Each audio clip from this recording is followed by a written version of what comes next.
My wife hired a trainer to lose weight. Now, she has filed for divorce and started flaunting her new life online, even starting an OnlyFans account. Hello everyone, before we begin today's video, I need your help. We've noticed that the channel is losing traction, and subscribing is one of the best ways you can help us. It's quick, free, and allows us to continue bringing you great content. Your support means everything. Let us keep this channel growing collectively. Thank you very much. Now, let's begin the video.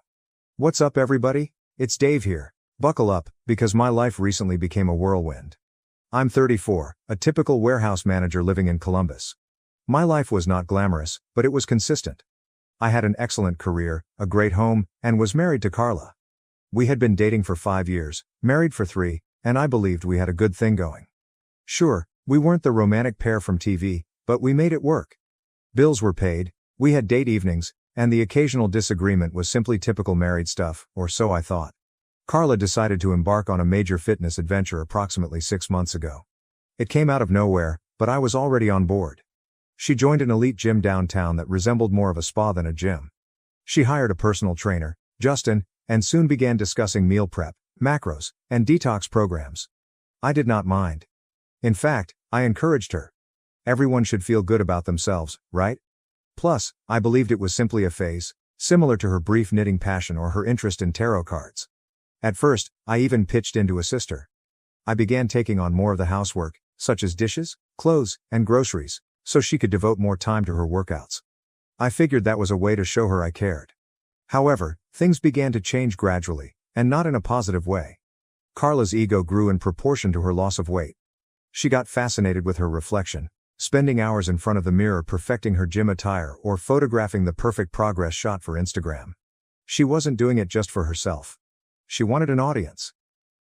I remember once suggesting that we see a movie together. It was Friday night, and I figured we could unwind like old times. She scoffed. "Dave, I don't have time to sit around, I have goals to crush." "Goals? What goals?" I inquired. We weren't discussing running a marathon or conquering Mount Everest. She was simply lifting weights and drinking green sludge. But I just shrugged it off. Perhaps I was being unreasonable. Then came the morning, which began like any other. I was half asleep, nursing my coffee before heading to work, while Carla was drinking her normal kale spinach catastrophe smoothie. She was dressed in her exercise clothes and swiping through her phone as if her life depended on it. She unexpectedly says, "I deserve more in life." I glanced up, still sleepy. "Huh? More of what?" She set down her smoothie and glanced at me, very serious. "My marriage is holding me back, Dave. I'm filing for divorce." I promise, I assumed it was a joke. I even laughed, thinking she was joking with me, but she wasn't. Her expression was stone cold. "I've outgrown this," she replied, as if I were an old piece of furniture she was about to discard. "You wouldn't understand," she explained. I sat there, fully unprepared. My wife, the lady I'd spent years with, casually dropped this on me like it was no big deal. I tried to digest her words, but all I could feel was a mix of amazement and wrath rising in my chest. "What do you mean you've outgrown this?" "Outgrown what?" I questioned you. She sighed, as if I were a child with too many questions. "Dave, I've been working on myself, trying to be the best version of me. And frankly, this life doesn't match my potential anymore. I want more than this house, this routine, this you." Her remark struck me. She did not even sugarcoat it. She saw me as part of the problem. Our existence together was no longer good enough for her. She grabbed her workout bag and walked out the door without saying goodbye.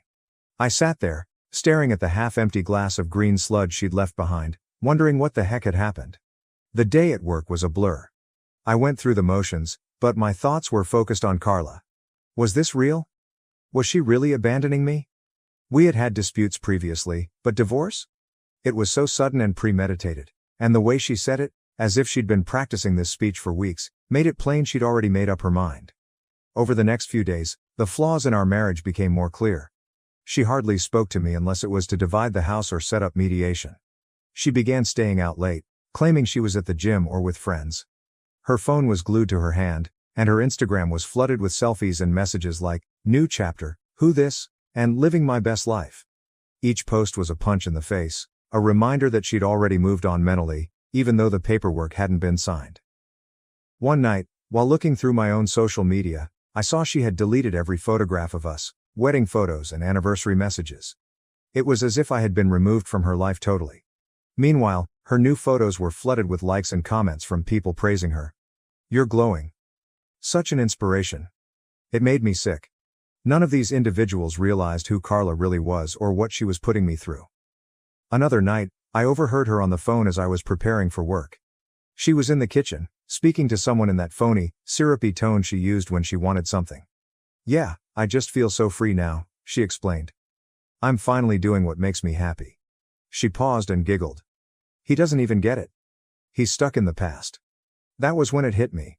Carla wasn't simply leaving me, she was reinventing herself, and I was the anchor she was letting go. But here's the thing, I'm not the type of man to just roll over and accept it. She expected to steamroll me and go away with everything, but she was in for an unpleasant awakening. This was simply the beginning, and Carla might expect a fight. But wait, things get worse. One afternoon, I'm having lunch at a bistro near work. I was minding my own business, looking through my phone, when I overheard these two guys at the next table. They're talking about a fitness model they discovered online. I didn't pay much attention till one of them said her name, Carla. My stomach sank. They were giggling as they discussed how she had some premium content to promote. At first, I thought, no way, not Carla. But then one of them pulled up her Instagram on his phone. It was my Carla. They discussed how she had begun teasing an OnlyFans account by placing links in her bio, such as for the real workouts. My blood boiled. This was not merely a fitness phase. She was turning her newfound freedom into a full-fledged thirst trap for money. When I arrived home, I confronted her. She was seated on the couch, scrolling through her phone as if nothing had occurred. "Carla," I asked, attempting to remain calm. "What the hell is this OnlyFans thing I'm hearing about?" She looked up, unaffected. "It's my body, Dave, my choice, and it's none of your business anymore." I couldn't believe she had the nerve. "None of my business? We're still married.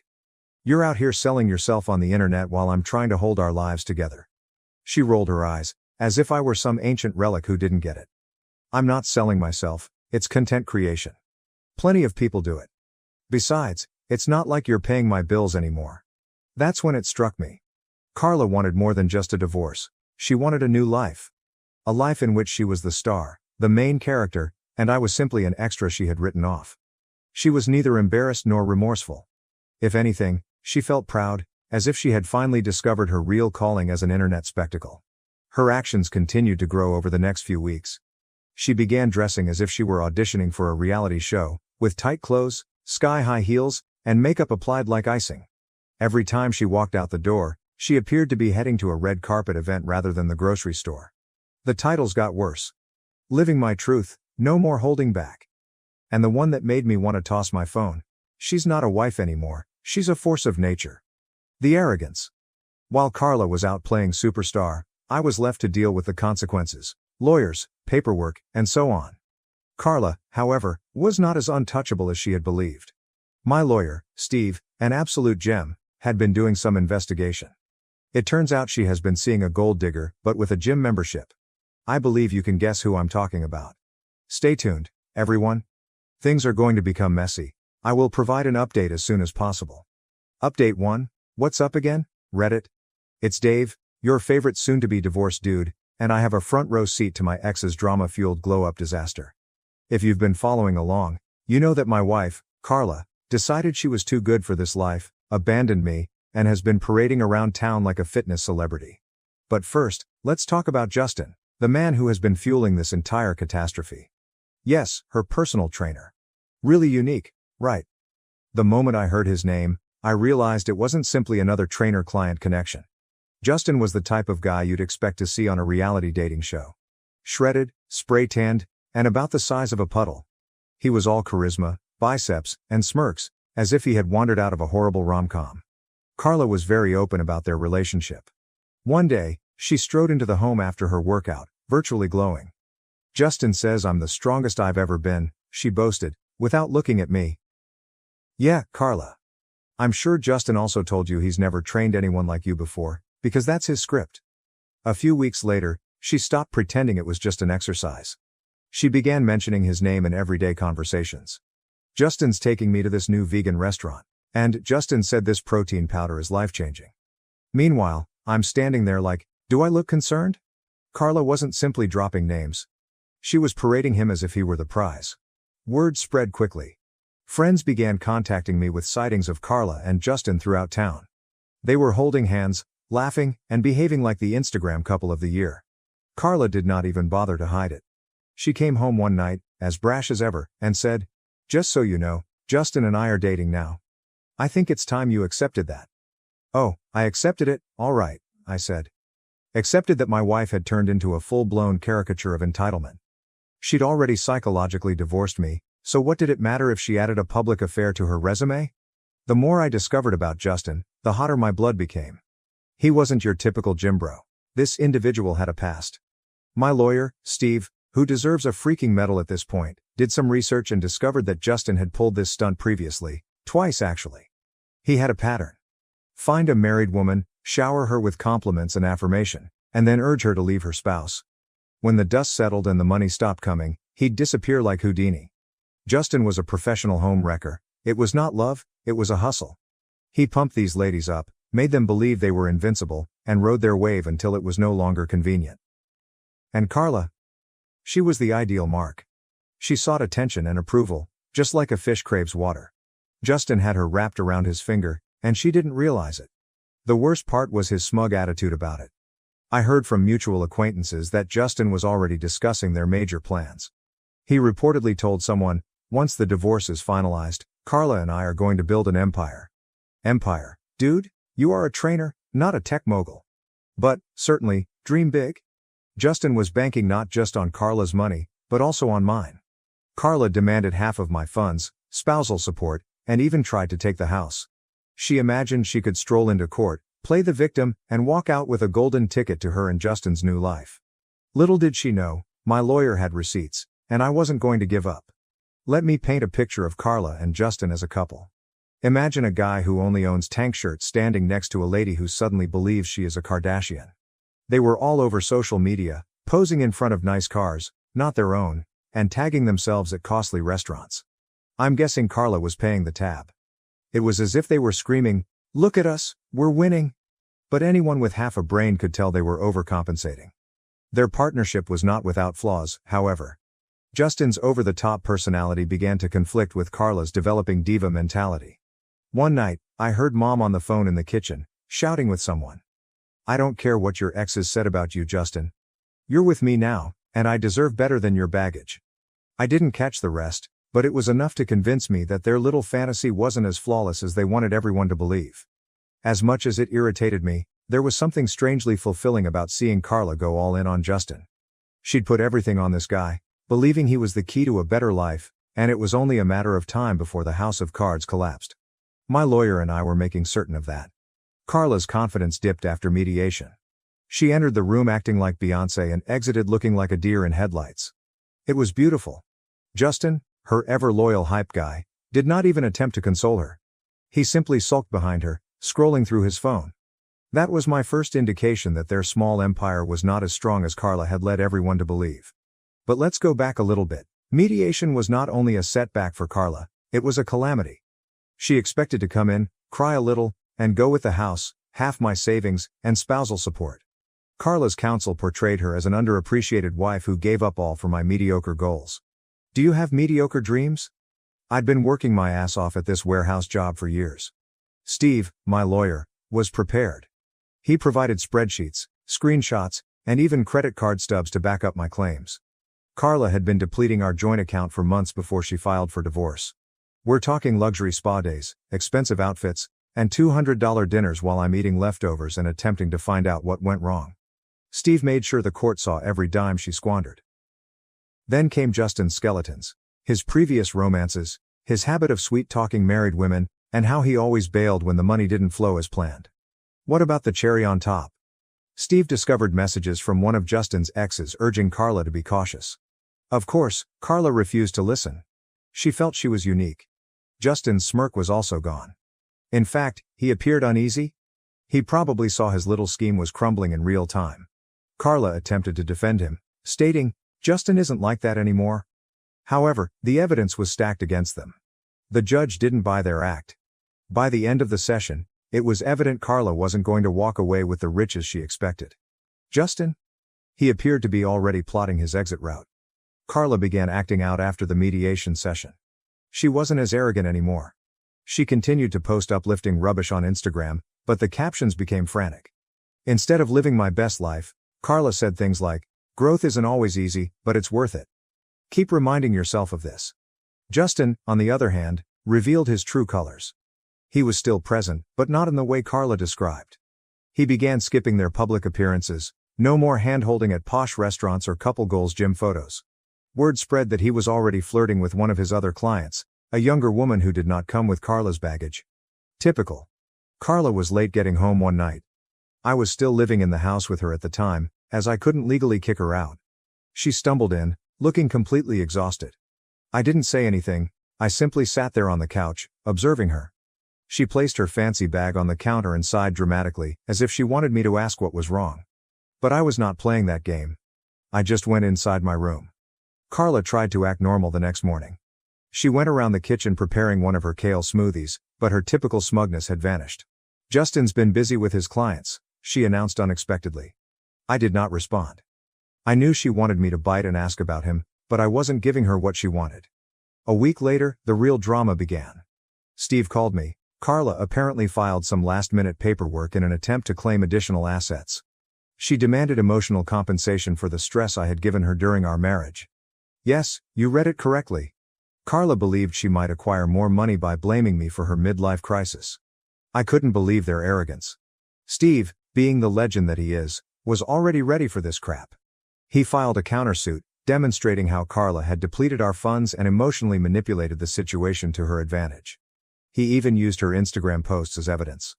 The subtitles alone were great, proving that she wasn't some stressed-out victim, but rather a self-absorbed diva living her best life at my cost. Around this point, Justin officially quit. He stopped showing up to their gym sessions, stopped returning her calls, and even blocked her on Instagram. Yes, it's blocked. Carla was losing it. I could hear her pacing around the house, calling him repeatedly. "Justin, call me back. We need to talk." She sounded desperate, and it was actually satisfying. Finally, one of her companions spilled the tea. Justin had moved on to another client, someone younger, flashier, and, more crucially, not involved in a difficult divorce. Carla was devastated. She tried to keep things cool by posting cryptic comments like, "Sometimes people aren't who they seem," and, "You can't build an empire with someone who's playing games." But everyone understood what had transpired. Her ideal man had bailed the moment things became tough. This is when Carla's entitlement began to shatter. She has stopped attending the gym. Her once glamorous ensembles were replaced by sweatshirts and unkempt hairstyles. She even stopped posting on Instagram for a spell, which was really surprising. It was as if her entire identity was linked to Justin and the vision of their new life. Without him, she had no idea what to do. One evening, she attempted to speak with me. "Dave," she started, standing in the living room doorway, "I think we need to reevaluate everything. This divorce, it's been hard on both of us." I gazed at her, waiting for the punchline. "What are you getting at, Carla?" She sighed heavily, as if she were the victim here. "I just think maybe we rushed into all of this. I mean, we had good times, didn't we?" I nearly laughed. "Carla, you filed for divorce. You told me I was holding you back, remember? Now that Justin's gone, you're having second thoughts? Unbelievable." She tried to play the compassion game by mentioning how lonely she was and how much she had given for this marriage, but I wasn't buying it. "Carla," I interrupted. "You made your bed. Now lie in it." Carla's tiny fantasy world was collapsing, and I didn't have to raise a finger.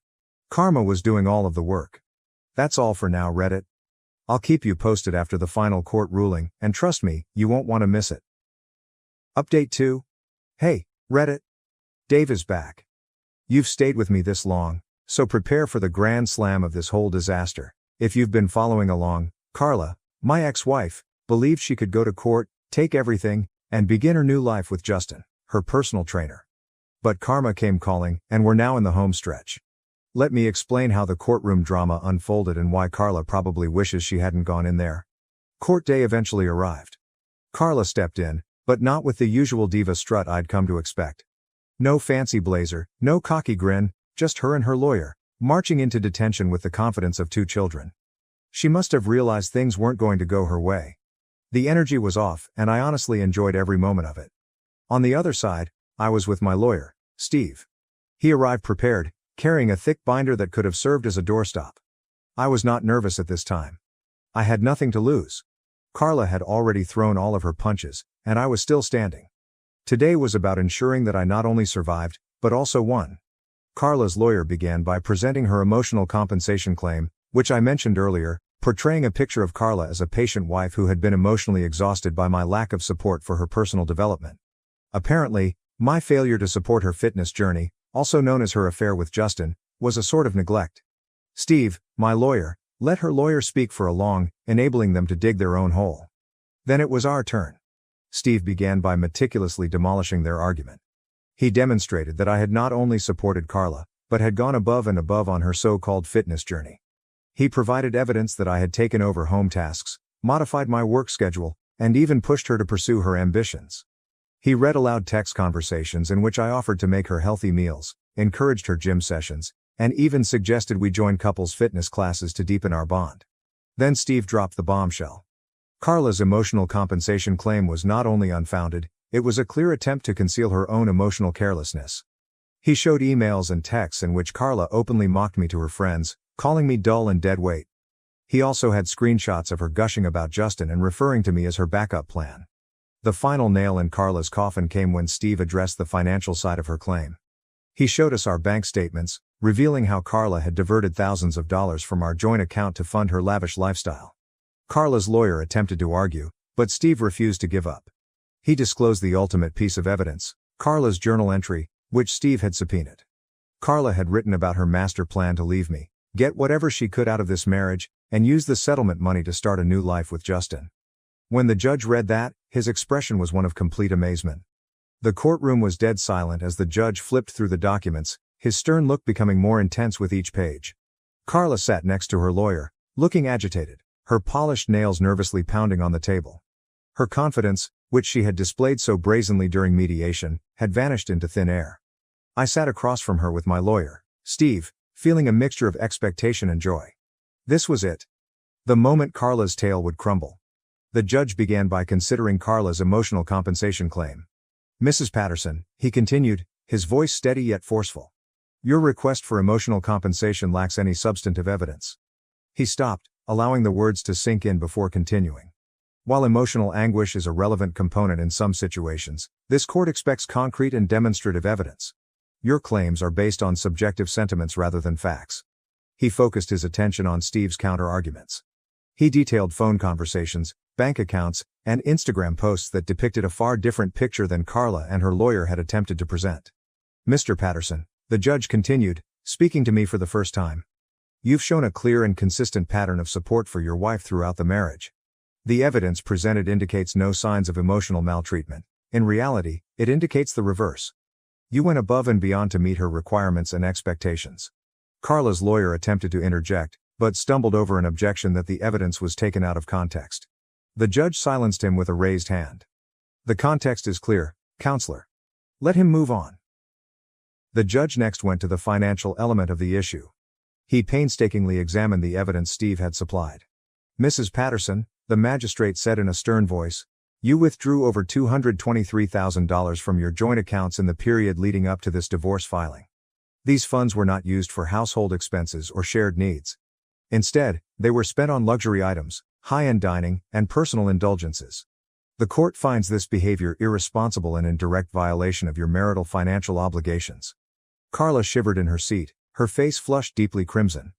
Her counsel attempted to downplay the expenditure, stating that it was part of her coping technique during a tough period. The judge wasn't impressed. Coping mechanisms do not justify financial recklessness, he stated emphatically. Then I came home. Carla had boldly asserted her right to half of it, stating she had contributed emotionally, if not financially, to its upkeep. Steve was prepared for this. He presented paperwork proving that I had paid the mortgage in full, maintained the property, and even handled renovations, all while Carla contributed nothing. The judge did not mince words. The house will remain the property of Mr. Patterson, his announcement stated. Mrs. Patterson, you have no financial claim to it based on the evidence presented. Carla's jaw dropped. Her lawyer whispered something into her ear, but she waved him away, too astonished to answer. The judge was not done.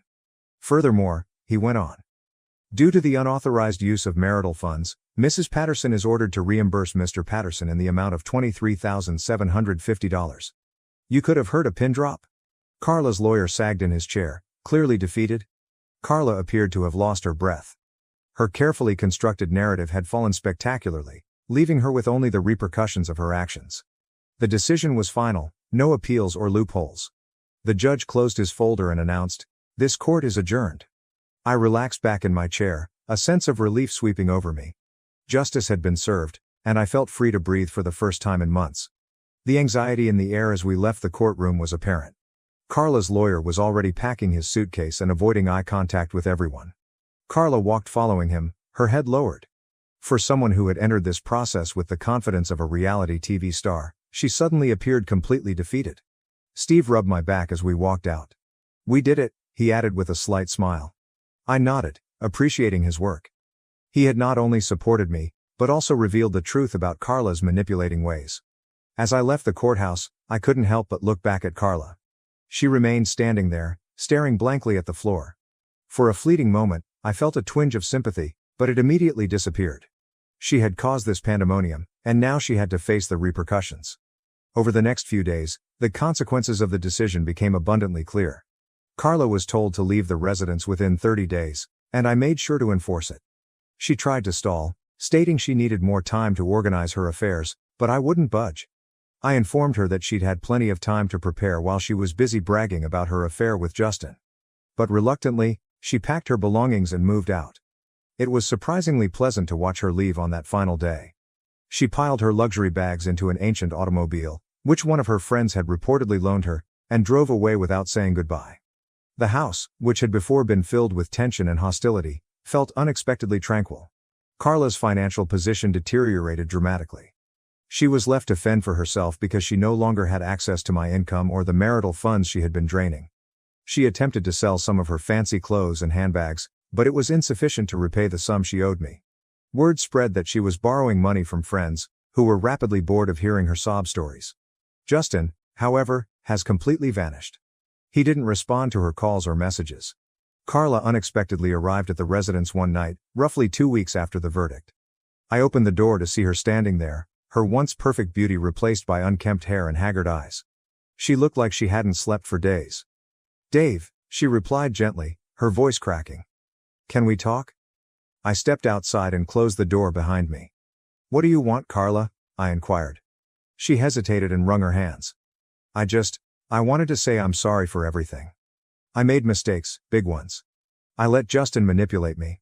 I got caught up in this fantasy, and I ruined everything." Her comments seemed scripted, but the despair in her eyes was genuine. She didn't come to apologize out of true remorse. She was here because she had no other options. "I don't know what you expect me to say," I said, my tone calm but forceful. "You made your choices. You chose Justin. You chose to try and take everything from me, and now you're dealing with the fallout." Tears welled in her eyes. "I just can't. We at least be civil? Maybe start over?" "I have nothing, Dave. I'm lost." I looked at her for a time, feeling nothing but resolve. "Carla, I gave you everything, my support, my trust, my love, and you threw it all away. You don't get to come back now and ask for a second chance. That's not how this works." She fell down sobbing on my porch, but I didn't move. After a time, I returned inside and shut the door, leaving her alone with her regrets. Since then, I've moved on. Carla, according to what I've heard, is still battling to get back on her feet. She's destroyed bridges, lost friends, and is now facing the consequences of her own actions. Sometimes karma doesn't just knock. It kicks down the door. Carla was left with only the repercussions of her deeds. Thank you for watching. If you haven't subscribed yet, please do so and hit the notification bell to stay updated with more shocking real-life stories happening around you.